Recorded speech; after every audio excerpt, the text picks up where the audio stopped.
Hi everyone, Glenn here and historian Jane Oakes with me, talking here today about the sort of early wine history of the state of New York that happens here in Livingston County. Okay, it happens actually a couple country blocks from where I grew up.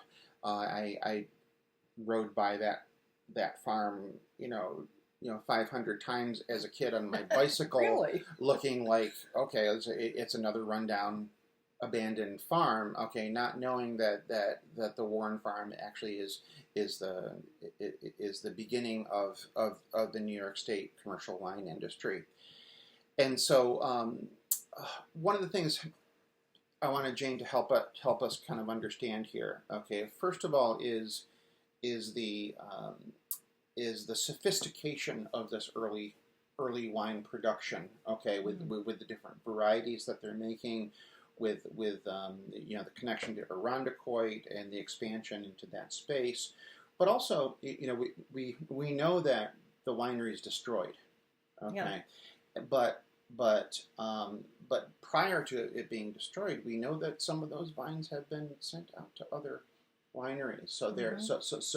so so the destruction of the Warren winery, okay, with the with the railroad coming in, is not the end of their story, okay, because No. those vines are most likely continue to grow, even today around the state of New York and in other Yes. places. Okay, so bring us into this sort of early production of wine that the Warren family did.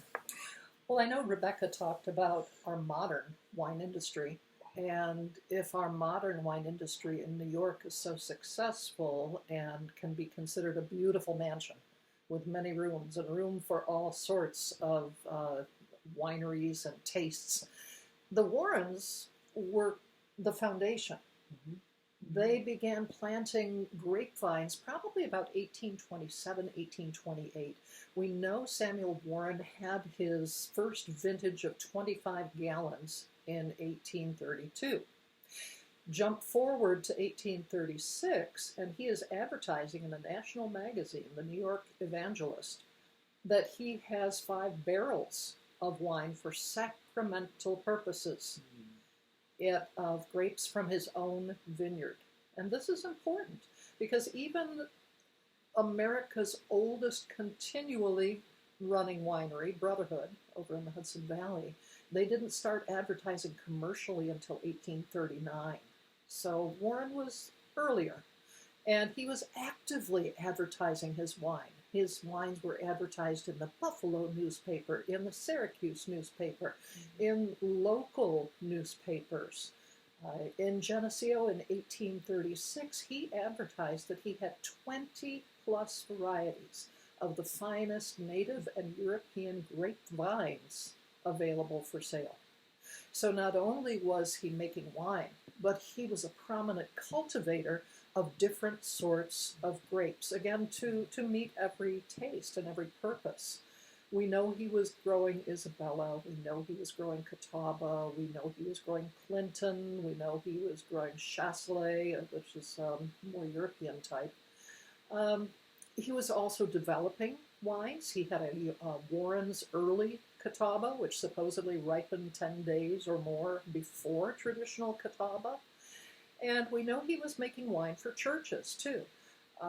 Newly uncovered are a set of letters from a church over in Herkimer County writing to Samuel Warren to order wine.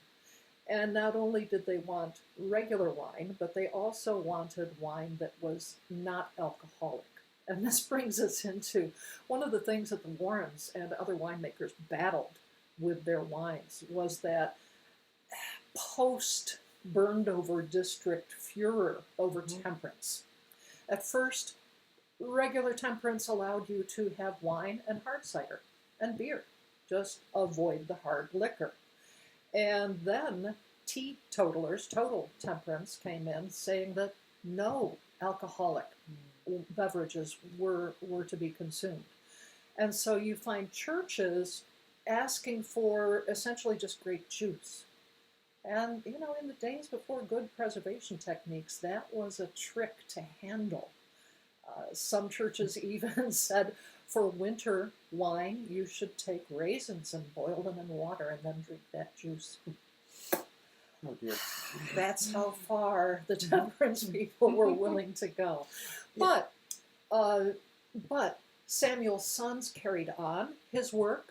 Josiah, during the Civil War, partnered with the grandson of one of their neighbors, a man named Asa Davis McBride. They went up to Irondequoit, just east of Rochester, and purchased the vineyard of the recently deceased Joseph Vinton, himself a winemaker. And they expanded that. Eventually, that became the Irondequoit Wine Company. And it was huge. It was huge. They were shipping wine to Europe. They were shipping wine all over the U.S. And, of course, Prohibition killed it. A funny recent discovery I discovered through looking through a family photo album that I had not seen before my mother passed. And it turns out that my great-grandfather worked for the Irondequoit Wine Company. Oh, dear. Oh, my goodness. Oh, my goodness. And made wine. Yeah. Oh, wow. And so the family photo album has all these photographs of the Irondequoit Wine Company in its original form. Fascinating stuff. There still are possibly grapevines that are children of the Warrens wines up at Irondequoit Wine Company. A friend, Charlie Grammer, his family built a house in the, I believe, the late 1850s. And at that point, the vineyard from Irondequoit Wine Company was completely overgrown. I mean, the land had been taken over for other uses, but she wandered over and uprooted, dug up several of the vines that she had found in the wild and planted them at their house. And we are really hoping that those vines might be the descendants of things that the Warrens planted and propagated. I am looking for the Oporto grape, which is probably the best-known port-making grape in U.S. winemaking history, at least on the East Coast. And we're hoping that some of those vines turn out to be the Oporto.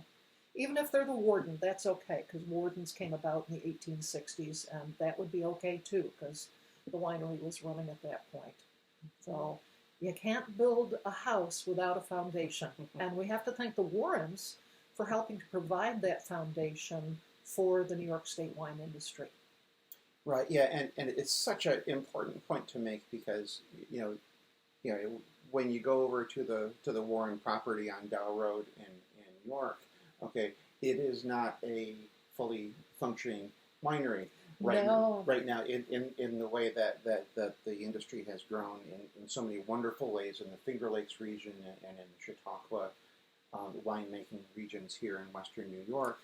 But what we know is that the good work that they did and the human struggles that they went through while they were making this wine, okay, that there's a pretty good chance that some of the grapes that we are enjoying, perhaps from other wineries around the state, might actually have lineage back to Warren's work. Yeah, we hope so. Yeah. I know from a newspaper article that by the mid-1880s, the owners of the adjoining land, which used to be the vineyard, had ripped up all the grapevines. Mm-hmm. And so they were gone.